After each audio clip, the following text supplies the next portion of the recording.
Assalamualaikum warahmatullahi wabarakatuh. Selamat pagi teman-teman semua. Gimana kabarnya? Semoga pagi ini teman-teman dijaga kesehatannya, dimudahkan rezekinya, dan dilancarkan segala urusannya. Jadi teman-teman semua, gue ada yang mau gue sharing nih pagi ini, yaitu soal apa ya istilahnya ya, mungkin sudut pandang atau perspektif kita sebagai warga Indonesia terhadap aparat penegak hukum. Aduh, banyak banget bang, lu pengen komentar hakim? Bukan. Gue pengen komentar level yang ada di bawahnya, yaitu adalah polisi kita tercinta yang memberikan layanan sepenuh hati, ya kan? Tagline-nya gitu nggak sih?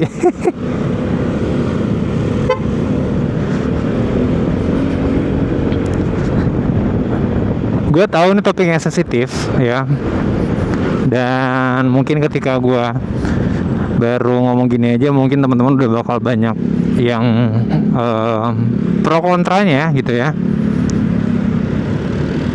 Ada yang, wah lu berani-beraninya lo bang bahas-bahas kayak gitu, sama lo nggak takut gini-gini, atau misalkan wah kagak bang, polisi mah kayak gitu, polisi mah sebenarnya begini, oke segala macam lah.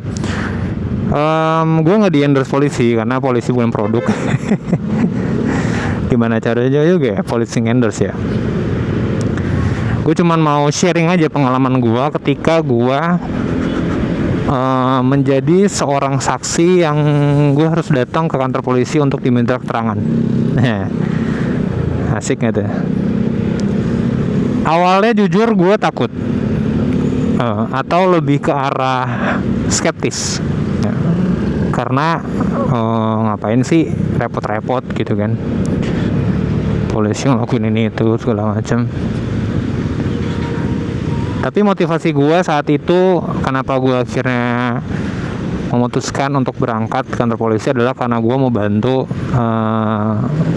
rekan gue yang waktu itu memang terjerat masalah yang cukup serius, yang akhirnya mengharuskan jalur hukum menjadi pilihannya. Dan gue satu sisi bersyukur ya, karena gue mesti percaya gitu sama orang kalau gue bisa memberikan keterangan. Artinya kan orang itu kan punya trust sama gue ya, dia percaya sama gue di pihak dia, dan omongan gue bisa percaya. Singkat cerita, gue dikabarin sama rekan gue ini kalau misalkan bro lu bakal dipanggil ya sama polisi, lu bakal gue jadi saksi gini gitu kan. Sebenarnya awalnya kaget jujur, karena gue harus ngapain nih, apa gue salah apa, gue gimana nanti kantor polisi gue diapain gitu kan. Karena jujur gue ngebayanginnya tuh kemana-mana. Mungkin kebanyakan nonton film kali ya. Kalau diinterogasi tuh negatif banget gitu ya, vibe-nya lampunya gelap, ditanya-tanya sampai banting-banting apa. Ternyata enggak teman-teman. Bahkan polisinya nanya-nanya gue juga sambil ngerokok gitu, set nyantai banget gue. Oke lah, sebelum masuk ke intinya ke situ. Jadi gue dikirim surat sama polisi bahwa gue Dimas gitu kan, dipanggil sebagai seorang saksi untuk memberikan keterangan terhadap kasus ini gitu.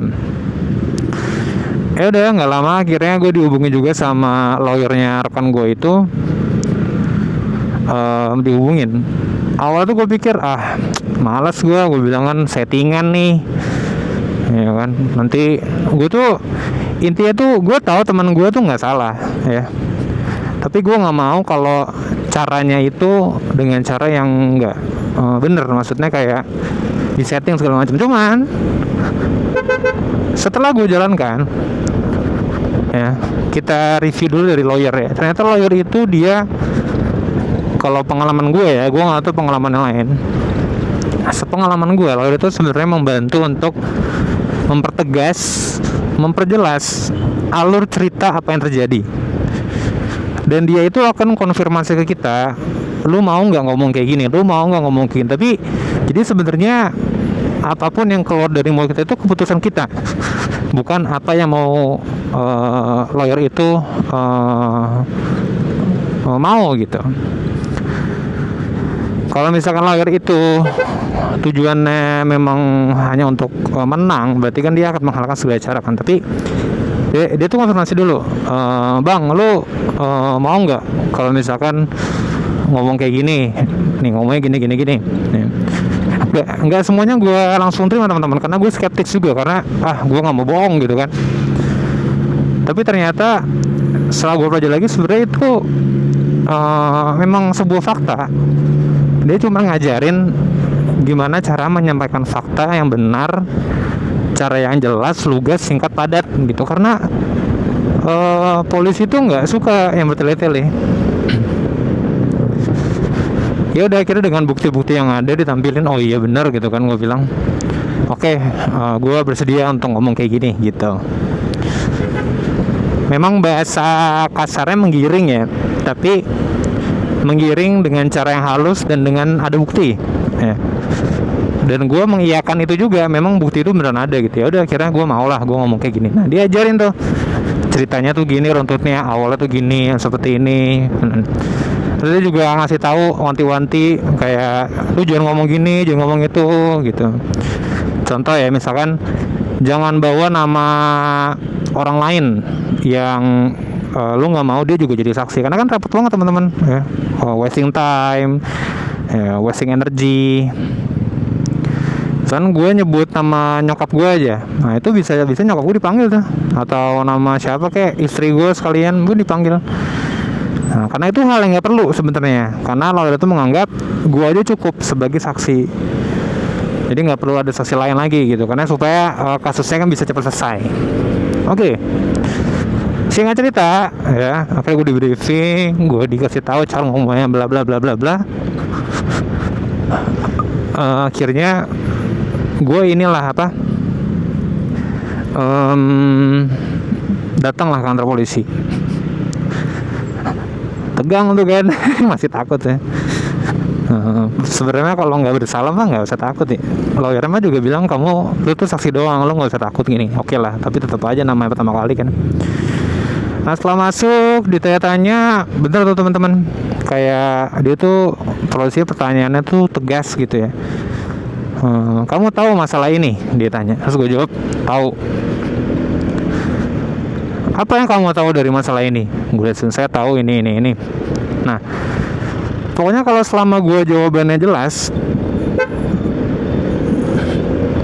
polisinya tuh juga ngerasa kayak habis dia gue ngomong dia ketik, karena kan dia kayak sekaligus nulis semacam berita acara gitu kali ya, hasil interviewnya atau penyidikan ini gitulah. Nah, akhirnya tiap gue jawab ketik, tapi ada satu momen yang gue tuh blundernya tuh gimana? Blundernya itu adalah gue tuh ngomongnya tuh belibet.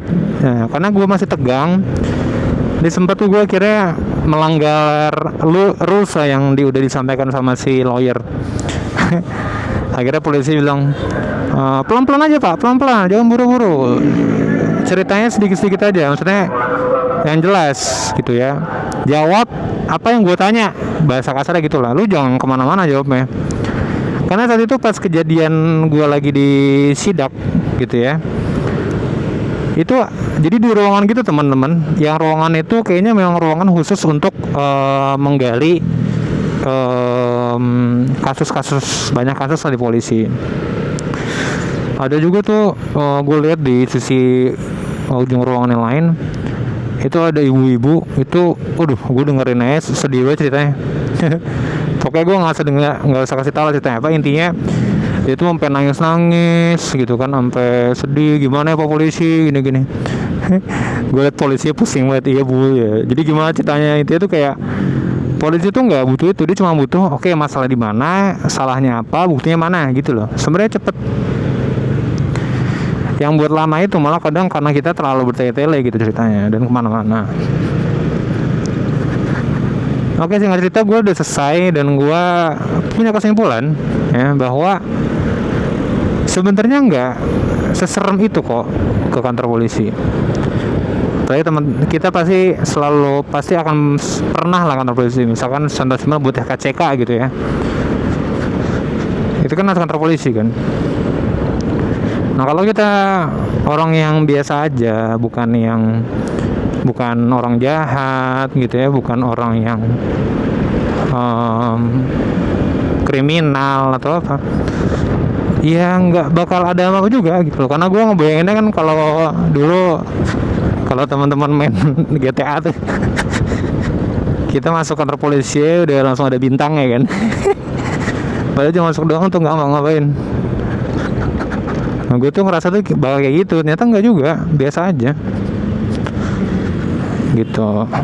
Jadi mungkin teman-teman yang punya anggapan bahwa polisi itu tidak baik ya, polisi itu punya intrinsik atau niat-niat apa suatu, dari hasil gue kemarin ditanya-tanyain, gue ngerasa bahwa polisi nggak gitu-gitu banget kok, bahkan emang nggak gitu loh. Mereka cuma menjalankan tugasnya aja teman-teman. Mereka cuma kerja ya, mereka cuma melaksanakan perintah yang itu tidak membedakan dengan orang lain yang bekerja gitu loh.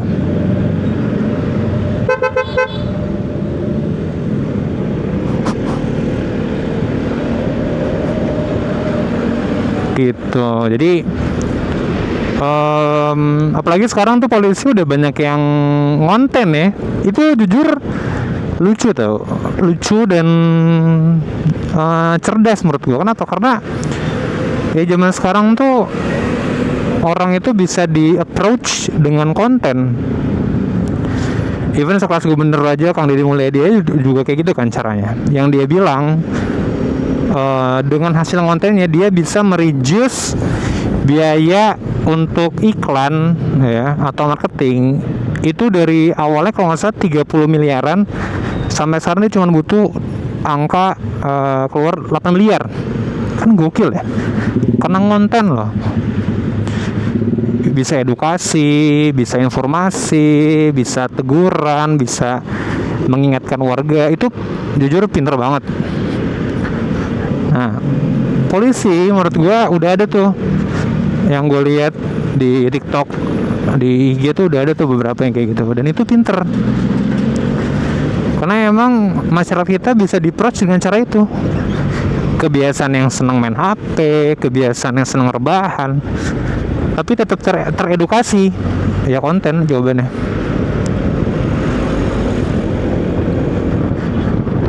Seru banget deh sekarang dunia konten itu. Jadi kita beneran bisa memanfaatkannya dengan memberikan manfaat ke orang lain juga kayak gitu. Jadi teman-teman mungkin balik ke topik awal ya, topik utama kita tentang polisi, bahwa polisi itu ya cuman menjalankan tugasnya. Memang gue akuin banyak banget oknum-oknumnya yang mungkin tidak sesuai dengan nilai-nilai kita, tapi itu nggak semua. Dan anggapannya ya mereka juga kerja ya, mereka juga menghidupi keluarga mereka gitu. Mungkin kita saat ini cuma bisa berharap semoga sistem di pemerintahan kita, khususnya di polisi itu akan membaik gitu ya, supaya benar-benar bisa memberikan layanan yang semaksimalnya gitu.